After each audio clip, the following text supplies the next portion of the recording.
Good morning student. कक्षा 12 विषय हिंदी का पहला जो पाठ है संतवाणी, उसके तीसरे जो कवि हैं राजस्थानी कवि कृपाराम खिड़िया। कल हमने उनके जीवन परिचय के बारे में और उनके पहले जो 2 सोठे थे उनके बारे में बात की थी। अर्थात पहला जो सोठा था उसमें मीठी वाणी के महत्व के बारे में बताया गया था और दूसरा जो था उसके अंदर सुंदरता का और गुणों का तुलनात्मक अध्ययन करके और गुणों के महत्व के बारे में बताया गया था। तीसरा जो पद है या तीसरा जो सोठा है उनका, उसके अंदर कवि कृपाराम खिड़िया कहते हैं कि दूसरों के घर के जो क्लेश होते हैं उनको देख करके लोग बड़े आनंदित होते हैं या दूसरों के क्लेश लोगों को दिखाई देते हैं, लेकिन अपने घर में जो क्लेश होता है या अपने जीवन के अंदर कोई समस्या होती है उसकी ओर ध्यान उनका नहीं जाता है। देखिए क्या कहते हैं वो कि डूंगर जलती लाए, डूंगर जलती लाए, लाए का मतलब होता है आग और डूंगर का मतलब होता है पहाड़ी। अर्थात पहाड़ी के ऊपर जलती हुई जो आग है, जोवे, जोवे का मतलब होता है देखता है। सारो ही जगत, अर्थात कि पहाड़ी के ऊपर जलती हुई जो आग है वो सारे संसार के लोगों को दिखाई देती है। पर जलती निज पाए, पर जलती निज पाए, अर्थात अपने पैरों के पास जो जलती हुई आग होती है। रति न सूझे राजिया, रति का मतलब थोड़ा सा भी वो दिखाई नहीं देती है। अर्थात पहाड़ी के ऊपर जो जलती हुई आग है वो दूर से सारे संसार को दिखाई देती है, लेकिन जो आग हमारे पैरों के पास जलती है, जैसे आप मान लो सर्दी के अंदर अपन बैठ जाते हैं हाथ सेकने के लिए, आग सेकने के लिए, तो वो जो आग है हमारे पैरों के पास जलती है, लेकिन उसकी जो लपटें होती हैं वो भी हमें दिखाई नहीं देती और हमें ऊपर की तरफ मुंह करना पड़ता है। तो कहने का तात्पर्य ये है, कहना ये चाहते हैं इसके माध्यम से कवि कृपाराम खिड़िया कि दूसरों के जो क्लेश होते हैं, दूसरे के घरों के जो झगड़े होते हैं वो सभी लोगों को दिखाई दे जाते हैं, लेकिन स्वयं उनके घर के अंदर कोई क्लेश होता है, कोई झगड़ा होता है, वो उनको बिल्कुल भी दिखाई नहीं देता है। अगला जो सोठा है, अगले सोठे के अंदर कवि कृपाराम खिड़िया ने लोगों के स्वार्थी व्यवहार के बारे में बताया है कि आज के समय में या हमेशा ही लोगों का जो स्वभाव होता है वो कैसा होता है, स्वार्थी। अर्थात जब उनको मतलब होता है तब तो वो मीठी मीठी बातें करते हैं और जब मतलब निकल जाता है तो कोई उनकी तरफ देखकर भी राजी नहीं है। तो देखिए क्या कहते हैं कि मतलब री मनवार, मनवार का मतलब मान मनवार करना। मतलब जब होता है व्यक्ति को, जब तो वो दूसरे की क्या करता है, मान मनवार करता है, जिससे भी उसको काम होता है, जिससे भी उसको मतलब होता है वो उसकी क्या करता है, मनवार करता है। और चुपके लावे चूरमो, और चुपके चूरमा खिलाता है उसको, यानी कि बढ़िया बढ़िया स्वादिष्ट जो व्यंजन होते हैं वो उसको खिलाता है, जिस व्यक्ति से उसे अपना स्वार्थ सिद्ध करना होता है या अपना मतलब निकालना होता है। तो यानी मतलब ही दुनिया है कि मतलब जब होती है तब तो बड़ी मान मनवार करते हैं और चूर में जैसे स्वादिष्ट व्यंजन जो है उसको ला करके खिलाते हैं। और बिन मतलब मनवार, और जब किसी से कोई मतलब नहीं होता, कोई स्वार्थ सिद्ध करना नहीं होता, तो कोई किसी की मनवार नहीं करता है। राब न पावे राजिया, राब का मतलब राबड़ी, अर्थात राब न पावे राजिया, अर्थात कोई राबड़ी पूछकर भी राजी नहीं है। यानी कि जब व्यक्ति को मतलब होता है, स्वार्थ होता है, तो चूरमे जैसे जो स्वादिष्ट व्यंजन होते हैं वो ला करके खाए जाते हैं, और जब मतलब नहीं होता है तो कोई किसी की मान मनवार नहीं करता, और राबड़ी जैसा एक साधारण सी जो चीज है उसके बारे में भी नहीं पूछता। अर्थात इस सोठे के अंदर कवि कृपाराम खिड़िया ने ये समझाने की कोशिश की है कि जो दुनिया है वो कैसी होती है, स्वार्थी होती है, मतलबी होती है। जब उनको मतलब होता है, जब उनका स्वार्थ सिद्ध करना होता है, तो तब तो वो बड़ी दूसरों की आवभगत करते हैं, और जब मतलब उनका निकल जाता है तो कोई किसी को पूछता नहीं है। अगले पद के अंदर उन्होंने बताया है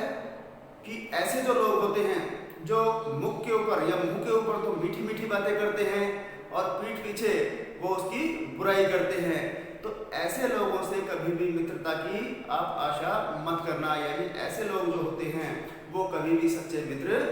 नहीं हो सकते हैं। तो देखिए क्या कह रहे हैं कि मुख ऊपर मिठियास, अर्थात जो मुंह के ऊपर तो अपने क्या करता है, मीठी मीठी बातें करता है, अच्छी अच्छी बातें करता है, और घट माही खोटा घड़े, घट का मतलब होता है हृदय, अर्थात हृदय के अंदर, दिल के अंदर अपने खोटा घड़े, अर्थात गलत बातें सोचता है, गलत विचार हमारे प्रति लेकर के आता है। जो मुंह के ऊपर तो मीठी मीठी बातें करता है और हृदय के अंदर या उसके दिल के अंदर बुरी भावनाएं और गलत विचार हमारे प्रति होते हैं। इसड़ा सु इखलास, इसड़ा का मतलब ऐसे लोगों से, इखलास का मतलब होता है मित्रता, मित्रता। तो ऐसे लोगों से मित्रता राखी दे नहीं राजिया, अर्थात हे राजिया, ऐसे लोगों से कभी भी जीवन में मित्रता मत रखना, जो लोग मुंह पर तो अपने क्या करते हैं, मीठी मीठी बातें करते हैं और पीठ पीछे से हमारे हमारे बारे में गलत विचार बोलते हैं, उनके मन में गलत विचार हमारे प्रति होते हैं, जो हमारा बुरा चाहते हैं। तो ऐसे व्यक्ति से जीवन के अंदर कभी भी क्या नहीं रखना, हे राजिया, ऐसे लोगों से मित्र नहीं रखना।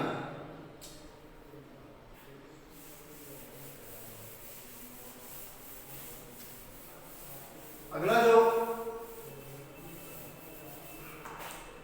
सोरठा है उसके अंदर सच्चे मित्र के महत्व के बारे में बताया है, अर्थात जो सच्चा मित्र जो होता है वो हमेशा तन मन धन से हमारे क्या होता है, साथ खड़ा होता है। तो देखिए क्या कहते हैं वो,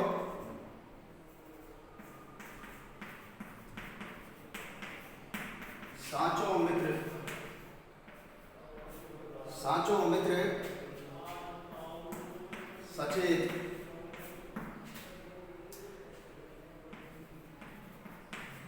कहो काम न करे सो,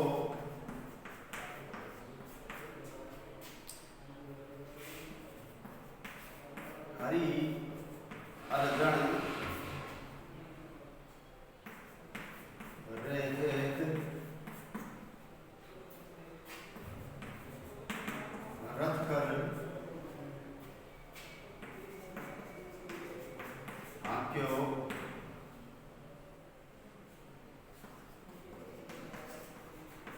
राजिया। अर्थात सच्चे जो मित्र होता है उसके बारे में यहाँ पर बताया, देखो क्या कहते हैं, साचो मित्र सचेत, अर्थात जो सच्चा मित्र होता है हमारा, जो हमारे जीवन में हमारा सच्चा मित्र होता है, और कहो काम न करे किसो, अर्थात ऐसा वैसा कोई भी काम नहीं करता है, यानी कि वो हमेशा, जो सच्चा मित्र होता है वो हमारे अच्छे के लिए, हमारे भले के लिए ही काम करता है, ऐसा वैसा वो कोई भी काम नहीं करता है।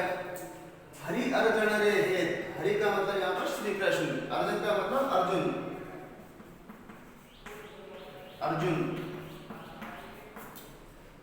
हरि अर्जुन रे हेत, अर्थात भगवान कृष्ण ने अपने मित्र अर्जुन की सहायता करने के लिए, मित्रता दिखाने के लिए रथ कर हाक्यो राजिया, अर्थात उनका रथ चलाने के लिए, उनका सारथी बनने के लिए भी तैयार हो गए। अर्थात जो सच्चे मित्र होते हैं वो हर तरीके से अपने मित्र की क्या करते हैं, सहायता करते हैं। मान लो वैसे भगवान विष्णु के अवतार थे कृष्ण, उन्हें कह देते हैं कि मैं किसी का सारथी थोड़ी बनूंगा, सारथी का मतलब होता है ड्राइवर, तो भाई मैं किसी का सारथी थोड़ी ना बनूंगा, ड्राइवर थोड़ी ना बनूंगा, लेकिन नहीं, उन्होंने अपनी मित्रता को निभाने के लिए, अर्जुन का रथ हाँकने के लिए, उनका सारथी बनने के लिए भी वो तैयार हो गए। तो सच्चे मित्र जो होते हैं वो हमेशा हर सुख दुख में अपने मित्र का क्या करते हैं, साथ निभाते हैं। और यहाँ का उदाहरण किसका दिया गया है, श्री कृष्ण और अर्जुन की मित्रता का उदाहरण देकर के ये समझाया गया है। अगले पद के अंदर कवि कृपाराम प्रिय ने हिम्मत के महत्व के बारे में बताया है, यानी कि जिनके अंदर हिम्मत होती है उन्हीं की कीमत होती है, और जिनमें हिम्मत नहीं होती उनकी कोई कीमत नहीं होती, कोई उनका आदर नहीं करता, और वो एक रद्दी कागज के समान होते हैं। तो देखिए क्या कहते हैं वो, कि हिम्मत कीमत होए, हिम्मत कीमत होए बिन हिम्मत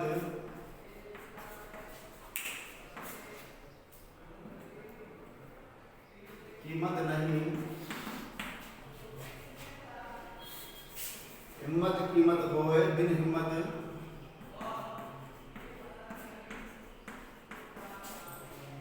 कीमत नहीं,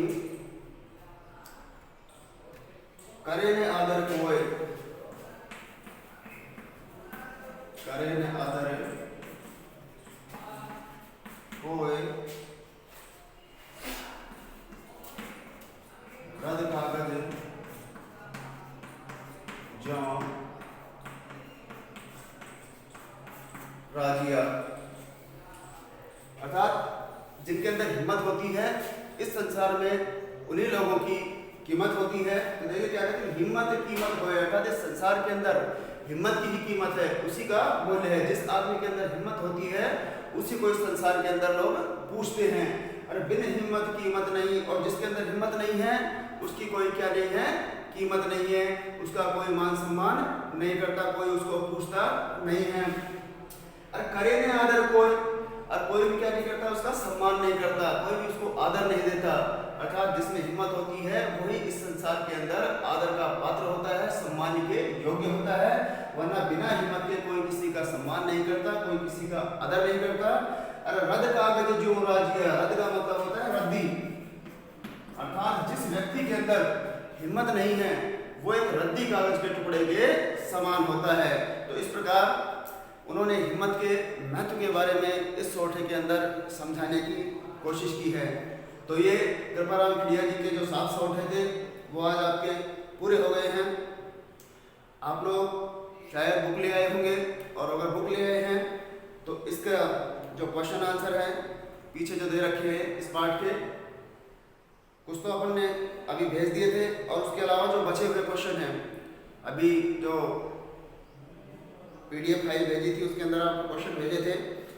जो क्वेश्चन भेज दिए उनको नहीं करना, जो बचे हुए जो क्वेश्चन हैं बाकी उन क्वेश्चनों को आप अपने होमवर्क की कॉपी के अंदर कर लेना है। और आज का लेसन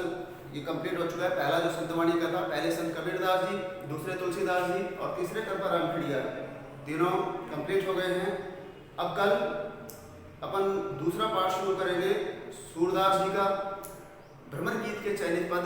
जिसके अंदर दिए गए हैं।